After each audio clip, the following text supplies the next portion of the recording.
Hi everyone, welcome back to my channel. If you're new here, I'm Manga Captor, and I make videos about manga, buying manga, unboxing manga, etc. Today's video is my reading log for August. I read 10 volumes this month, some are now my new favorites, and others were not that great. So let's get into the video. Shonen Note Boy Soprano I can confidently say is my favorite school series at the moment. I don't typically gravitate towards school life series because they tend to fall into the school romance genre, which I'm not really a fan of. I'd say this manga falls into the slice of life / coming of age genre. Shonen Note Boy Soprano is about a middle schooler, Yutaka, the new kid at school, who is a talented soprano singer. After a school meeting, Yutaka wanders around the campus to take in his new school. His ears perk as he hears a choir in the distance. He follows the sound and stumbles upon the school choir's practice. Yutaka is enamored and enthusiastically shares an interest in joining the choir. The other members are taken aback by his excitement and have doubts about him being a good addition to the choir, but once they hear his soprano voice, they allow him to join. Yutaka meets new people through school and outside of school activities that affirm his talent. Some of these people tell him that his beautiful soprano voice must be used to the fullest before he hits puberty and loses it. This inevitable reality is heavy on Yutaka and leads him to having multiple internal conflicts. On top of the stress of losing his voice, he is incredibly sensitive to sounds. This condition makes being in a loud environment a difficult and overstimulating experience for him. However, we also see another side to this sensitivity that seems to be positive. We see how it allows him to take in nuanced sound and extract emotion and music from it.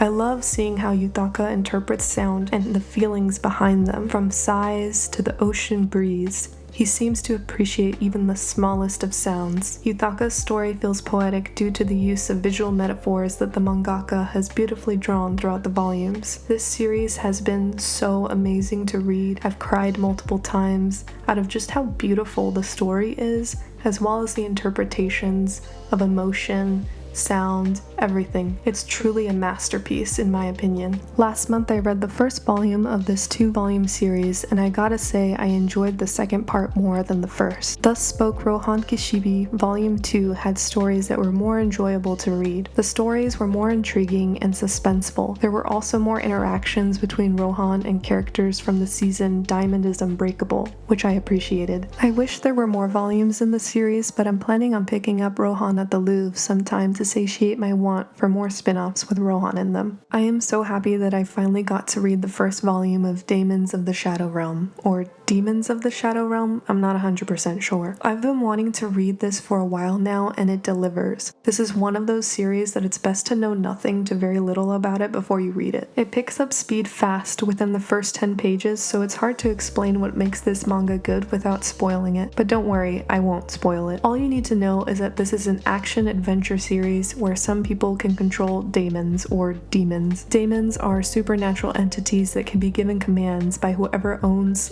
/ controls them, and they each have different powers and abilities that make them unique. The protagonist Yuru has daemons he can command and uses them to help locate his twin sister who he was separated from. I know that summary is not very detailed, but trust me, it gets so good so fast you truly don't want to know more than that. You want to be able to experience it for the first time. The art is reminiscent of Fullmetal Alchemist and has a similar storytelling rhythm with moments of humor that fit nicely between intense story moments. I am so excited to be reading a new series from Arakawa, and the next volume comes September 12th, so thankfully I won't have to wait too long for the next one. I know that the Apothecary Diaries is a very loved series, and I was excited to read it, but I'm not sure if it's my thing. I read the first volume and I thought it was okay. I enjoyed reading about Mao Mao's passion for medicine and how she loves to experiment with herbs and other ingredients. Her passion is infectious and fun to read about, but I just didn't feel invested in the story. The humor that was sprinkled throughout it just didn't land for me, and I wasn't a big fan of Jinchi,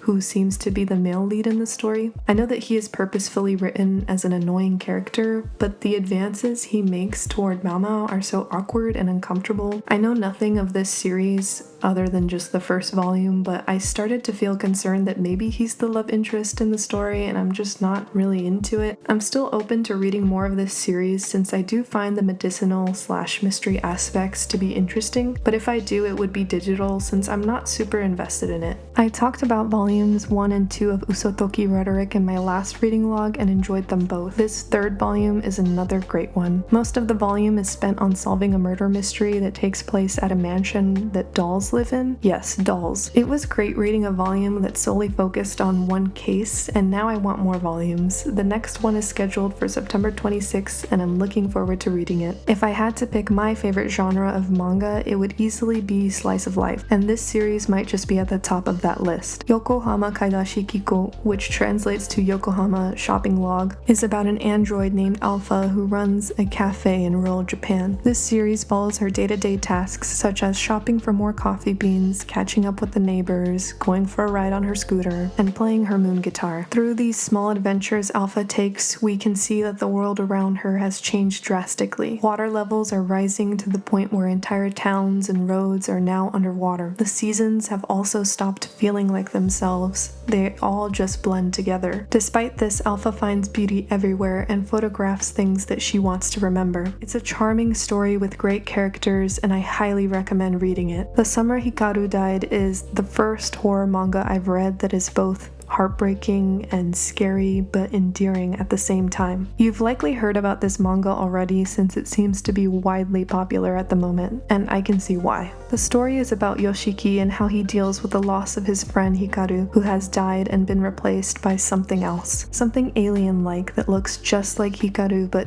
isn't Hikaru. This fake Hikaru has all the memories and feelings Hikaru had, which causes Yoshiki a lot of pain since sometimes it feels like he has his friend back. Yoshiki is the only one that knows about the fake Hikaru, and he isn't allowed to tell anyone the truth. If he does, the fake Hikaru says he'll kill him. This story feels like one large metaphor about how dealing with loss can feel very isolating. Yoshiki is dealing with having lost someone he loved, but no one else is aware of what he's going through. It's a heavy read, but if you've got the stomach for it, I'd recommend it. Last Gender When We Are Nameless was a series that I was looking forward to reading, but I was left disappointed. I really thought I would like this manga, but honestly, I can't recommend it to anyone. There are things that I liked about this first volume, so I'll start with the positives. Last Gender is all about Bar California, which is a safe space for those in the queer community to hang out and hook up if they wanted to. There is a diverse cast of characters, which I was excited for. Here is just a list of some of the sexualities and gender identities represented: trans, bigender, pansexual, lesbian, gay, aromantic, and so on. It's cool to see so many diverse characters that aren't just used to make some joke. They are real characters that are pretty complex given how short each chapter in the volume is. My favorite character in particular was Marie, a person who identifies as bigender. They say that they feel like both woman and man, and they come to the bar to express their feminine side. Over their chapter, they begin to accept themselves more and find that it's time to come out to their wife. It was a great story that I enjoyed, and it made me cry, honestly, and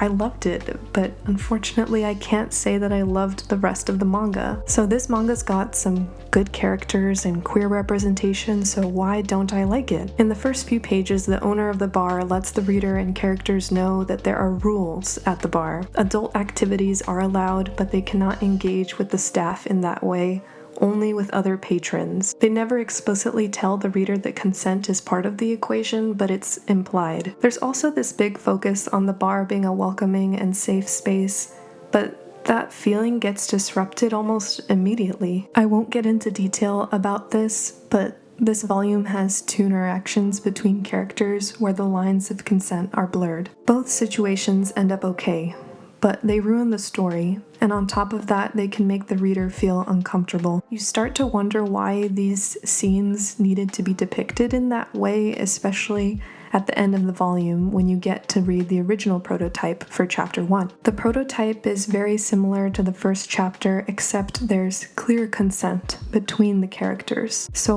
why did the prototype have it and not the official version? It's questionable, and to be honest, it makes me angry. I've also heard that the later volumes in the series don't get any better, and that the third one in particular also has some questionable content in it. I won't be picking up any more volumes in this series, and I don't recommend it. There are better LGBTQ+ manga choices out there. There's What Did You Eat Yesterday?, a series about a gay couple in their 40s who share meals together and talk about their life and share their life. There's Our Dreams at Dusk, a coming-of-age story about a high schooler who learns to love and understand himself as well as others in the queer community. Granted, this one is a bit of a heavy read, but it's still a great series. Our Not So Lonely Planet Travel Guide is about a gay couple who travel the world and plan to get married when they complete their trip. It's a wholesome, feel-good story. The point is that there are better things out there. If you have a LGBTQ+ series that you really like, put it down in the comments to help others find some great titles to read. And that's it. That's the end of my rant, and it's also the end of the video. Thanks so much for watching this video. Go ahead and give this video a like if you liked it, and subscribe if you want more manga-related content. Also, let me know what you've been reading, or if you have some manga recommendations for me. Leave them in the comments. I love hearing from you guys. Alright, thanks so much for watching my video. I'm Manga Captor, and I'll see you in the next one.